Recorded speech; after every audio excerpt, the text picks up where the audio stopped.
In the heart of the 20th century, an emblematic rivalry known as the space race unfolded between the United States and the Soviet Union, superpowers of the Cold War. This duel, born from the nuclear contest post-World War II, became an epic battle for lunar supremacy, symbolizing the power and ideology of the era. Space advancements, from artificial satellites to the historic lunar flight, became vital for national security and the pride of each nation.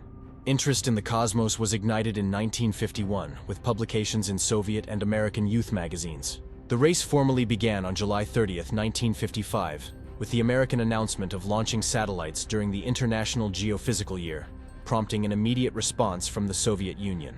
The milestone of Sputnik 1 in 1957 and Yuri Gagarin's orbital journey in 1961 marked the first Soviet victories. The United States response, driven by President John Fitzgerald Kennedy on May 25, 1961, was a bold commitment to land a man on the moon before the end of the decade. This promise materialized with the triumphant flight of Apollo 11 in July of 1969, a moment many Americans view as the climax and conclusion of the space race. However, this perspective is globally debated, with arguments that the Soviet Union prevailed in other aspects of space exploration. The end of the space race was symbolized in the collaboration of the Apollo-Soyuz test project in 1975, marking the beginning of an era of space cooperation. The dissolution of the Soviet Union paved the way for new alliances, culminating in the Shuttle Mir programs and the International Space Station in the 90s, transforming competition into collaboration and closing a fascinating chapter of human history.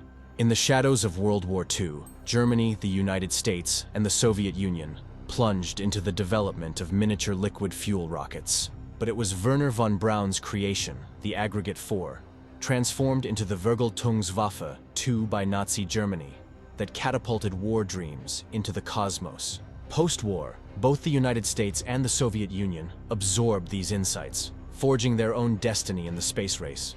In October of 1951, Mikhail Tikhonravov, a Soviet engineer, ignited public fervor for space with Flight to the Moon, promising Konstantin Tsiolkovsky's dream's realization in the near future. This passion was fanned in the United States with Collier's series Man Will Conquer Space Soon, and reached its zenith with the animated episode Man in Space from Disneyland, capturing the imagination of 40 million, igniting governmental interest in both superpowers. Rocket development. At the end of World War II, the world plunged into the frigid atmosphere of the Cold War. From 1947 to 1991, this era of espionage and ideological rivalry divided Europe into two: the Western Bloc, led by the United States, and the satellite states of the Soviet Union. Against this backdrop of tension and suspense, an arms and space race was born, defining the course of history. In the heart of the Soviet Union, a revolutionary fervor drove rocket development. Under the baton of Nikolai Tikhomirov, the gas dynamics laboratory, created in 1921, delved into the secrets of solid fuel rockets. In 1928, they achieved a historic milestone, the first successful test of such a rocket. The 1930s witnessed a renaissance in rocket technology, culminating with the launch of the Gerd-X in 1933, the first Soviet liquid fuel rocket, marking the start of an era of bold innovations. The Allied victory in the war opened a portal of knowledge for the Soviet Union. Absorbing the wisdom of German scientists and engineers, Sergei Korolev led the development of the R-1 in 1950, a missile that marked a before and after in the space race. This breakthrough was followed by the more powerful R-2 and the R-5 Pobeda, surpassing their predecessors in range and capability, demonstrating Soviet technological prowess. The apex of this technological journey arrived with the R-7 Semyorka in 1953, a giant capable of transporting a nuclear warhead intercontinental distances. On August 21, 1957, the R-7 soared, becoming the first intercontinental ballistic missile, a monumental moment that paved the way to space. Just 2 months later, the same missile carried Sputnik 1, the first artificial satellite into Earth's orbit, inaugurating a new space age and cementing the R-7 as the precursor of the world's most reliable and legendary space launchers. In 1955, with the United States and the Soviet Union developing ballistic missiles for space launches, a nationalistic competition began.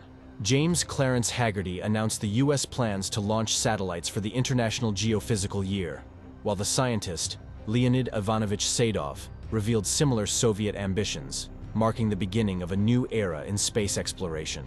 Space plans. On August 30th, 1955, Sergei Korolev, a visionary of Soviet astronautics, marked the start of the space race by persuading the Soviet Academy of Sciences to create a commission aimed at surpassing the United States in reaching Earth's orbit. This was the birth of an era shrouded in strict secrecy, with the Soviet Union's Council of Ministers prioritizing the space program as a matter of national security. The approval of the Sputnik project meant a game of shadows and silences, where the Soviet Telegraph Agency set the precedence for all official announcements, hiding crucial details about the satellite's construction and purposes. This cloak of mystery sought not only to protect classified information, but also to build an enigmatic barrier between the space program and the Soviet population. Details of the missions, the names of the cosmonauts, and technical specifications were kept secret until after their completion. External observers were unaware of the program's magnitude, except for the early probes to the Moon and Venus. Dominating the scene, the Soviet space program, led by Korolev's OKB-1 and subordinate to the Ministry of General Machine Building, maintained an iron grip on information. Publicly, the Soviet space program appeared infallible. James Andrews, a historian, notes that almost all reports on Soviet space feats omitted any failure or problem. As Dominic Phelan writes in Cold War Space Sleuths, the Soviet Union, described by Winston Churchill as a riddle wrapped in a mystery inside an enigma, reflected this enigma in the quest for truth behind its space program during the Cold War, hidden behind a space curtain that required extraordinary efforts to be unveiled. US President Dwight Eisenhower, immersed in Cold War tensions, faced a crucial dilemma with satellite launches. He feared that overflying nations at over 100 kilometers high might be interpreted as a violation of airspace, provoking Soviet accusations of illegal incursion and a propaganda disaster. Seeking to establish the principle that air sovereignty did not extend beyond the Kármán line, an imaginary border at an altitude of 100 kilometers, 62 miles above sea level, used to define the boundary between aeronautics and astronautics, Eisenhower opted for the launches of the International Geophysical Year from 1957 to 1958 to anchor this norm in international law. Avoiding being labeled as militaristic, he chose the Vanguard, a research rocket from the Naval Research Laboratory, over Wernher von Braun's military Jupiter-C rocket. On September 20th, 1956, although von Braun's team demonstrated its capability with the launch of the Jupiter-C, it was relegated to a suborbital test, reflecting Eisenhower's caution at the dawn of the space age. In 1956, Sergei Korolev, the chief rocket engineer and architect of the Soviet space program, was embroiled in a plot of misinformation and espionage. He and his Soviet colleagues mistakenly believed that the Jupiter-C rocket, developed by Wernher von Braun's team in the United States, had failed in its attempt to launch a satellite. In reality, the Jupiter-C had successfully completed a suborbital test flight, but it had not been used to launch a satellite at that time. This misunderstanding led Korolev to accelerate his space plans to outpace the United States. With the imposing R-7 rocket at his disposal, Korolev designed the ambitious Object D, surpassing the magnitude of US satellites. This colossus, loaded with advanced technology, was destined to unveil Earth's secrets from space. However, facing technical challenges, Korolev had to simplify his ambitions, creating the Prostейший Sputnik, PS-1, a more modest project that postponed the dream of Object D. The PS-1, a modest metallic sphere, marked the dawn of a new era. Its launch, propelled by the successes of the R-7 and competition with the United States, was boldly brought forward to October of 1957.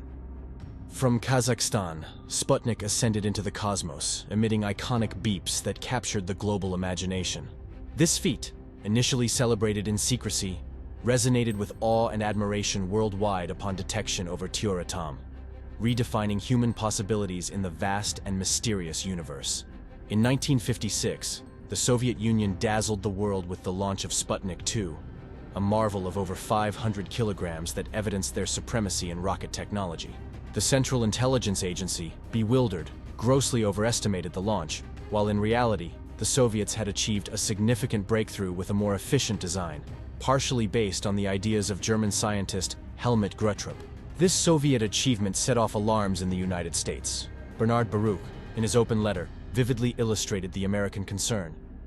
While we focus on earthly matters, the Soviet Union launches into the cosmos. Dwight Eisenhower's response was to accelerate the Vanguard project.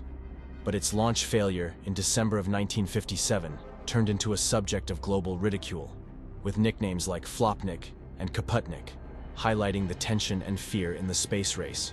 Ultimately, American determination bore fruit. On January 31, 1958, Wernher von Braun and his team, in a display of ingenuity and perseverance, successfully launched Explorer 1, a satellite that not only marked a milestone for the United States, but also discovered the Van Allen radiation belt, opening new doors to space knowledge. Soviet space superiority propelled Eisenhower to a transformative act, proposing the creation of NASA. This decision, culminating in the formation of NASA and the establishment of the George Charles Marshall Space Center, was not only a crucial step in the space race, but also symbolized the birth of a new era of exploration and discovery, paving the way for future achievements and challenging the limits of the possible. In 1958, Sergei Korolev, the visionary behind the ambitious Soviet lunar program, enhanced the R-7 rocket to carry 400 kilograms payloads to the moon. The first 3 attempts to launch Luna E-1 class impact probes failed in secrecy. However, the 4th attempt, Luna 1, successfully took off in January of 1959, although it missed its lunar target. Perseverance paid off when Luna 2 impacted the moon on September 14, 1959, and then Luna 3 captured images of the far side of the moon in October of the same year. The Luna program combined successes and failures, including impactors, orbiters, rovers, and sample return missions, revealing the secrets of our natural satellite. Simultaneously, the United States began its lunar foray with the Pioneer program in 1958. Despite initial failures, Pioneer 4 achieved a lunar flyby in 1959. NASA launched the Ranger program in 1959. Despite initial setbacks, Ranger 4 became the first U.S. spacecraft to reach the moon in 1962. Definitive success came with Ranger 7 in 1964, marking a milestone in lunar exploration. The Surveyor and Lunar Orbiter programs, with soft landings and successful orbits between 1966 and 1967, solidified U.S. advancements in the lunar race, demonstrating ingenuity and resilience in an era of rivalry and innovation. First living beings in space. In the early stages of space exploration, the United States and the Soviet Union used animals to test the safety of the space environment. In 1949, the first mammal in space was Albert II, a rhesus monkey launched by the United States, whose journey tragically ended due to parachute failure. The Soviet Union, using dogs, sent Laika into orbit aboard Sputnik 2 in 1957. Despite the intention for a 10-day flight, Laika died on the 4th orbit, an outcome that generated regrets in Soviet scientist Oleg Gazenko years later. In a turn towards more successful missions, the dogs Belka and Strelka safely returned from orbit in 1960 on Sputnik 5. The United States followed with the launch of Ham, a chimpanzee, on a suborbital flight of Mercury Redstone 2 in 1961, and Enos on Mercury Atlas V.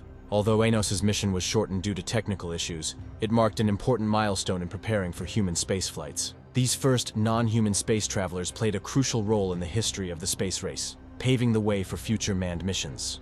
In the dawn of the space age, the Soviet Union, under a veil of secrecy, designed its first human space capsule, employing the same structure as its Zenit spy satellites. This craft, a closely guarded secret until the conclusion of the Vostok program, consisted of a spherical descent module with a mass of 2 tons and 460 kilograms and a diameter of 2 meters and 30 centimeters.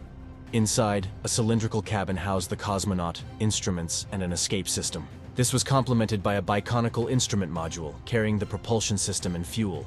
After re-entering the atmosphere, the cosmonaut ejected over Soviet soil at 7,000 meters high, descending by parachute, while the capsule landed separately, given the violence of its impact, approximately at 370 meters per second. The Vostok spacecraft was first exhibited at the Tushino Air Show in July of 1961, mounted on the 3rd stage of its launch vehicle, with a tail section added to confuse Western observers. On April 12, 1961, Yuri Gagarin, aboard Vostok 1, made history by becoming the first person to orbit the Earth. The Soviet Union proclaimed him cosmonaut, a term derived from Russian and Greek meaning sailor of the universe. Gagarin's flight, conducted in automatic mode, was a technical and human feat, surrounded by medical uncertainty about the effects of weightlessness. Gagarin, carrying an envelope with a code for manual control in case of emergency, emerged as a national hero and global celebrity figure, inspiring the commemoration of April 12th as Cosmonautics Day, internationally recognized as Human Spaceflight Day. The Soviet thrust in the space race continued with pioneering launches like Vostok 3 and Vostok 4 in 1962, achieving an orbital approach of 6.5 kilometers. These flights, despite the lack of maneuver rockets, demonstrated Soviet capability for complex space operations. The feat was followed by Valentina Tereshkova, the first woman in space, launched on Vostok 6 on June 16, 1963. Tereshkova, a professional parachutist and part of a select group of women, represented a medical experiment and a symbol of gender equality in the space race. 5 months after her historic flight, Tereshkova married Andrian Nikolaev, cosmonaut of Vostok 3, consolidating her legacy in space exploration history. Meanwhile, the National Aeronautics and Space Administration of the United States did not include female astronauts until 1978. Among them, Sally Ride was the first American to travel to space in June of 1983. The National Aeronautics and Space Administration included female mission specialists in subsequent classes, and, from 1990, female pilots. Eileen Collins stood out as the first female pilot and later commander of a space shuttle. On the Soviet side, Svetlana Savitskaya became the first female pilot cosmonaut in 1980. Additionally, the Soviet Union developed Mir, the first modular space station in low Earth orbit, from 1986 to 1996, establishing new records in size and continuous human presence in space, until the arrival of the International Space Station in 1998. Mir continued operating under the Russian Federal Space Agency until 2001, supported by Soyuz ships. In the race to conquer space, the United States Air Force initiated the Man in Space Soon program to send the first man into space. Using a ballistic re-entry space vehicle on an Atlas missile, the program selected 9 pilots as candidates. After the creation of the National Aeronautics and Space Administration, the program became Project Mercury in 1958, directed by NASA's chief engineer Maxime Faget. In this context, there was a need to define a suitable term to describe the United States' space pioneers. While the Soviet Union already used cosmonaut for its space explorers, the United States sought a term that resonated with its space program and reflected its own identity and values. Astronaut, derived from the Greek astron, star, and nauts, navigator, was adopted by NASA, symbolizing the journey to the stars.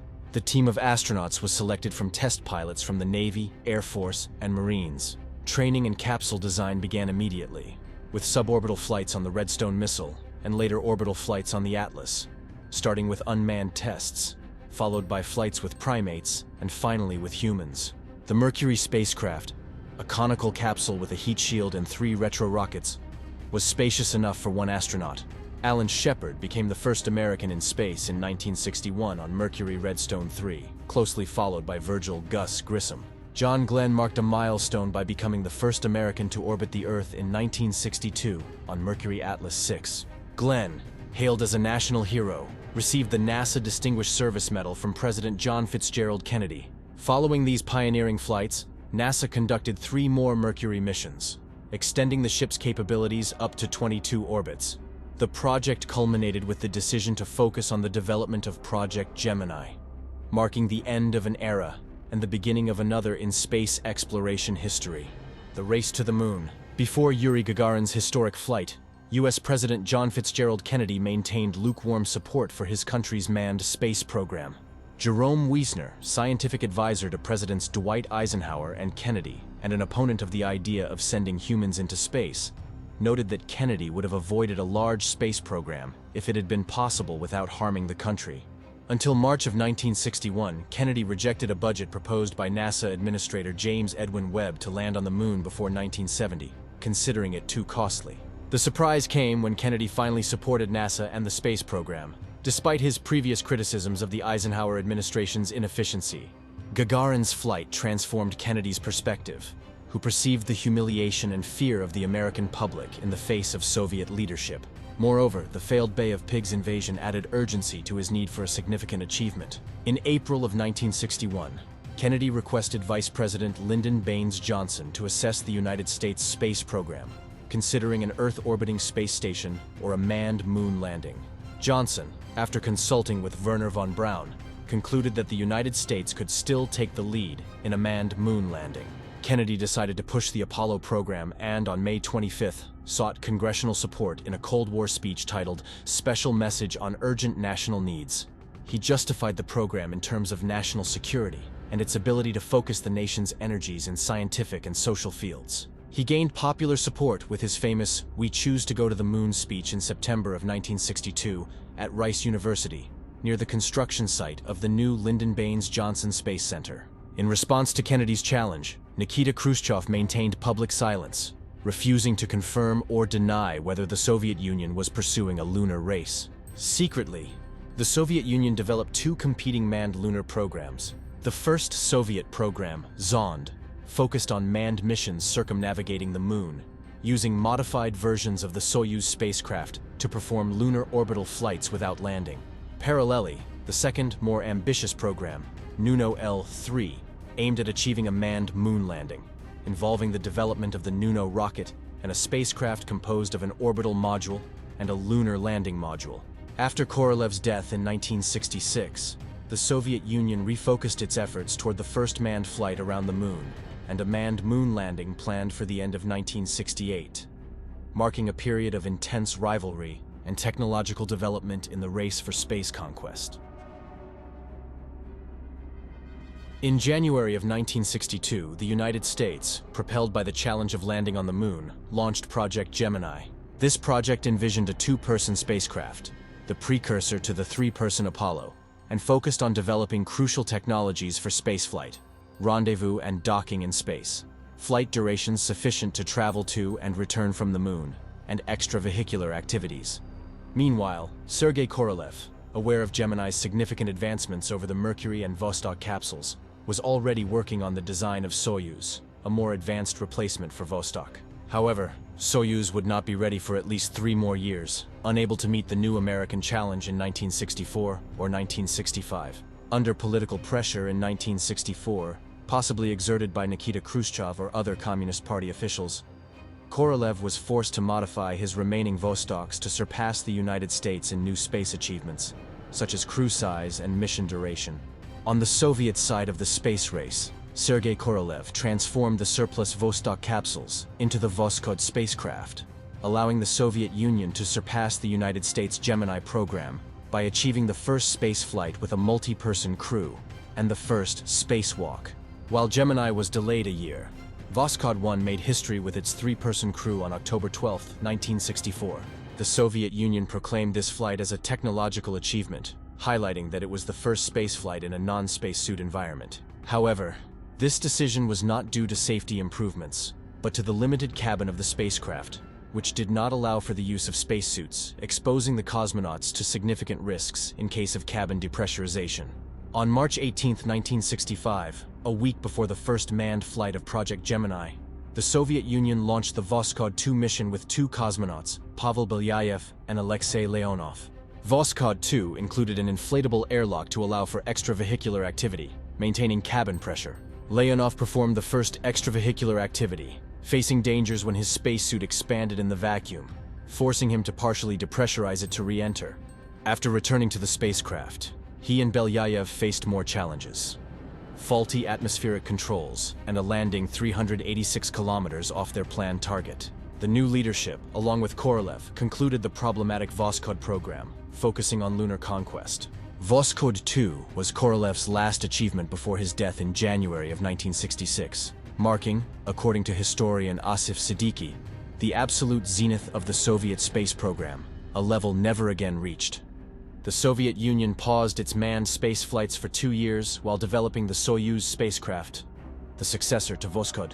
In the 1960s, Russian genius Sergei Korolev and his team developed plans for circumlunar spaceflights and moon landings, marking a bold chapter in the space race. In 1964, the Central Committee of the Soviet Communist Party established 2 secret and competing programs: Zond for circumlunar flights and Nuno L-3 for moon landings. The Zond program, led by Vladimir Shalomi, proposed sending cosmonauts in a simplified version of the Soyuz 7K Luno, powered by the Proton UR-500 rocket. This design sacrificed habitable space to accommodate the necessary equipment, dispensing with the Soyuz's orbital module. On the other hand, Korolev's ambitious Nuno L3 program, intended for a moon landing, was based on an advanced Soyuz 7KL3 and a separate lunar landing module. Although the Nuno L3 rocket was more powerful than the American Saturn V, its payload capacity was lower due to not using liquid hydrogen fuel. Following the ousting of Nikita Khrushchev, the Zond and Nuno L3 programs merged, evidencing an era of innovation and technical rivalry in the conquest of the moon.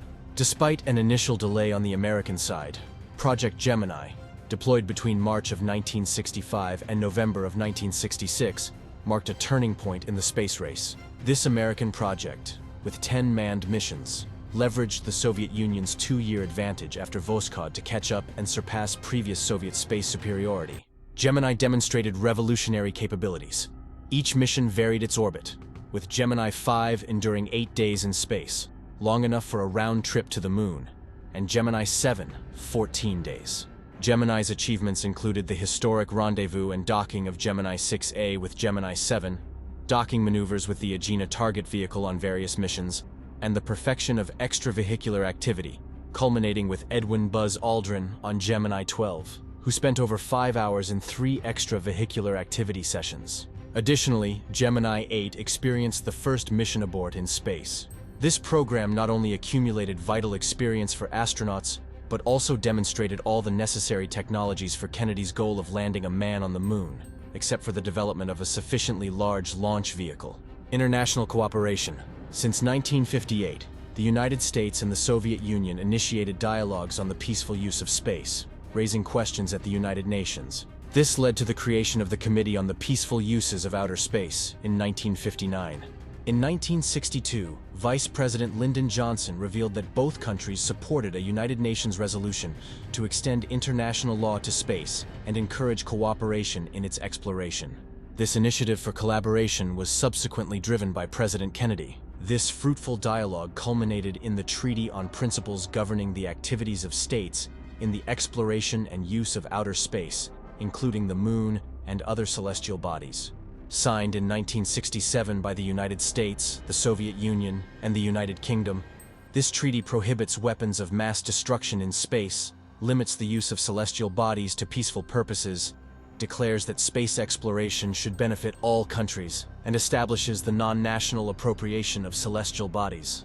Additionally, it holds states responsible for damage caused by their space objects and requires state supervision of non-governmental space activities. This historic treaty, a legacy of cooperation during the Cold War, remains in effect, signed by 107 countries as of July 2017, consolidating a framework for responsible and peaceful space exploration.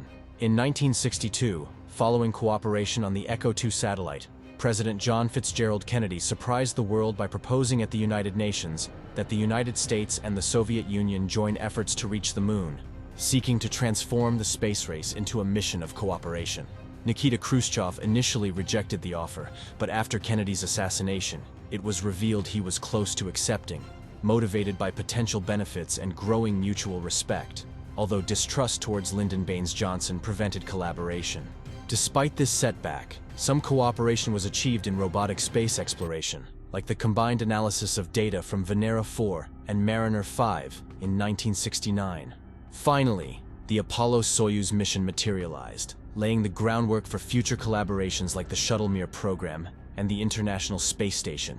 After Kennedy's death, Johnson continued the Gemini and Apollo programs, renaming the Cape Canaveral and Apollo launch facilities in honor of Kennedy, perpetuating his legacy in space conquest. Disaster strikes both sides. On January 27, 1967, the same day the United States and the Soviet Union signed the Outer Space Treaty, a tragedy darkened NASA. Virgil, Gus Grissom, Ed White, and Roger Chaffee, the crew of the first manned Apollo mission, died in a cabin fire during a ground test. The investigation revealed that an electrical spark caused the fire, fueled by a pure oxygen atmosphere. Design and procedure errors identified in the Apollo spacecraft led to essential changes, delaying the manned flight by 22 months. Grissom, a veteran of the Mercury and Gemini programs and favorite for the first manned moon landing, left a legacy of bravery and sacrifice. On April 24, 1967, Vladimir Komarov, pilot of Soyuz 1, became the first fatal casualty in spaceflight. The mission, A 3-day test that included docking with the unmanned Soyuz 2 faced numerous issues. Komarov dealt with electrical failures and a defective control system, managing to stabilize the spacecraft partially. The mission was aborted after a day, but during re-entry, a parachute failure caused a fatal impact near Karabutak. The ensuing explosion instantly killed Komarov. This tragic event led to an 18-month pause in manned flights of the Soyuz program, marking a somber moment in space exploration history. In a period defined by fierce space rivalry, the United States recovered from the Apollo 1 disaster, improving the Block 2 command module and progressing with test launches of the Saturn V and the lunar module in late 1967 and early 1968. The first test of the Saturn V was a resounding success, and although the second launch faced engine failures, it received the rating for manned flights. The Apollo 1 mission was completed by the backup crew in Apollo 7 in October of 1968, demonstrating the spacecraft's flawless performance and paving the way for lunar missions. Parallelly, the Soviet Union resolved Soyuz's issues, launching the manned Soyuz 3 mission in October of 1968. Despite approaching Soyuz 2, a piloting error prevented docking. The first successful docking of Soviet spacecraft occurred in January of 1969, with the Soyuz 4 and Soyuz 5 missions, a milestone in space exploration history. In 1968, the Soviet Zond program was not yet ready for manned circumlunar missions, suffering 6 failed test launches. Zond 4 achieved a circumlunar flight but was destroyed during re-entry to Earth. The Zond program's difficulties worsened, and the Soviet Union could not achieve a manned circumlunar flight in 1968. Meanwhile, NASA adjusted its schedule due to delays with the lunar module, launching the historic Apollo 8 mission in December of 1968 without the lunar module. This mission, spurred by rumors of a potential Soviet manned circumlunar flight, took Frank Borman, James Lovell, and William Anders to orbit the Moon, becoming the first to leave low Earth orbit and visit another celestial body. Their televised broadcast from lunar orbit, including a reading from the Book of Genesis, became one of the most iconic moments in space exploration. Apollo 8 safely returned to Earth, marking NASA's first sunrise landing and recovery. In early 1969, the U.S. lunar module was ready for a successful manned test in low Earth orbit with Apollo 9. The following mission, Apollo 10, conducted a dress rehearsal for the first moon landing in May of 1969, flying the lunar module close to the lunar surface, setting the stage for the landing attempt. However, the Soviet lunar program faced serious problems. After 2 failed launches of the N-1 rocket in 1969 and an explosion of the launch platform in July, Soviet plans for a manned moon landing faced critical delays. The inability to send a sufficiently large payload to the moon with the N-1 marked a significant setback in their lunar ambitions. In this context of technical challenges and pioneering advancements, the space race continued its thrilling trajectory, with each superpower pushing the limits of science and engineering in their quest to achieve what once seemed impossible: putting a man on the moon. The moon landing. Meticulously prepared to land in the Sea of Tranquility, Apollo 11 marked a milestone in human history. In January of 1969, the crew was selected: Commander Neil Armstrong, Command Module Pilot Michael Collins, and Lunar Module Pilot Edwin Aldrin. After intense training, on July 16, 1969, the Saturn V rocket lifted off from Kennedy Space Center, taking these bold astronauts toward their lunar destination. The journey to the moon lasted just over 3 days. After entering lunar orbit, Armstrong and Aldrin, aboard the lunar module Eagle, began their descent, overcoming challenges such as alarms from an overloaded computer. On July 20, 1969, Armstrong stepped off the Eagle and became the first human to walk on the moon, uttering the historic words, "This is one small step for a man, but one giant leap for mankind." Aldrin joined him shortly after, spending nearly 2.25 hours on the lunar surface. This monumental event was witnessed live by approximately 1/5 of the world's population. After the mission, Apollo 11 returned to Earth, splashing down in the Pacific Ocean on July 24, 1969. The mission fulfilled Kennedy's commitment to land a man on the moon and return him safely before the end of the decade. With the success of Apollo 11, the United States took the lead in the lunar race. Armstrong and his crew were received as global heroes, celebrated with parades, and honored with the Presidential Medal of Freedom. The reaction in the Soviet Union was varied due to limited information available. This first moon landing was followed by another more precise one with Apollo 12, which landed near Surveyor 3, marking another achievement in lunar exploration. After achieving its lunar goal, NASA faced a decline in political support for its ambitious manned spaceflight program. Apollo, a victim of its own success, had accomplished its goal with enough ships and Saturn V launchers for a total of 10 moon landings, including missions of longer duration and lunar vehicles in the last 5 launches. NASA also planned the Apollo Applications Program to develop a long-duration Earth orbital workshop, later known as Skylab, using an SIVB upper stage and additional Saturn IB launches. In February of 1969, President Richard Nixon formed a Space Task Group, led by his Vice President Spiro Agnew, to determine the future of the United States civilian space program. Agnew advocated for permanent space stations, a lunar base, and manned missions to Mars by 1986 or 2000, supported by a reusable space transportation system, including a space shuttle. However, Nixon, aware of the decline in political support and seeking détente with the Soviet Union and China, limited funding only to the space shuttle and a possible space station. Budget cuts led the National Aeronautics and Space Administration to cancel Apollo 18, 19, and 20 missions. Apollo 13 aborted its moon landing in April of 1970 but safely returned to Earth. The Apollo program concluded its last moon landing in December of 1972. The unused Saturn V rockets became outdoor exhibits. Meanwhile, the Soviet Union continued with the development of its N-1 rocket, canceling it in May of 1974 after several launch failures, without achieving a single successful test flight. After losing the race to the moon, the Soviet Union focused on orbital space stations. Between 1969 and 1970, they launched 6 more Soyuz missions after Soyuz 3, followed by a series of 6 successful space stations in their Salyut program, designed by Karim Kerimov and launched with the Proton K rocket.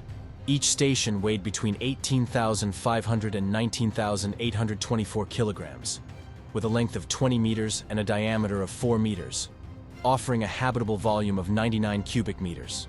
Although presented as non-military scientific laboratories, 3 Salyuts were disguised Almaz military reconnaissance stations. Salyut 1, the first space station, was launched on April 19, 1971.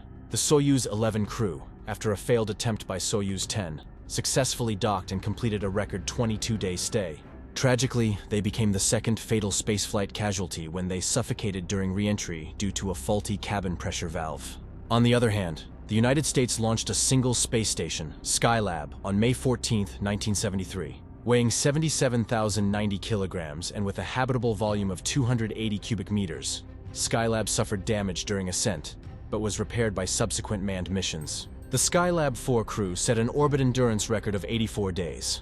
The Salyut 4, 6, and 7 stations surpassed Skylab's records, with Salyut 4 reaching 92 days of occupation and the second-generation Salyuts being inhabited for 683 and 816 days, respectively, setting new standards in the duration of space missions. In May of 1972, US President Richard Nixon and Soviet Premier Leonid Brezhnev initiated a period of détente, easing relations amid the Cold War. They planned the historic joint Apollo-Soyuz mission, which required a docking module designed by the United States compatible with the Soviet system. This module, essential as an airlock, allowed visits between spacecraft with incompatible atmospheres.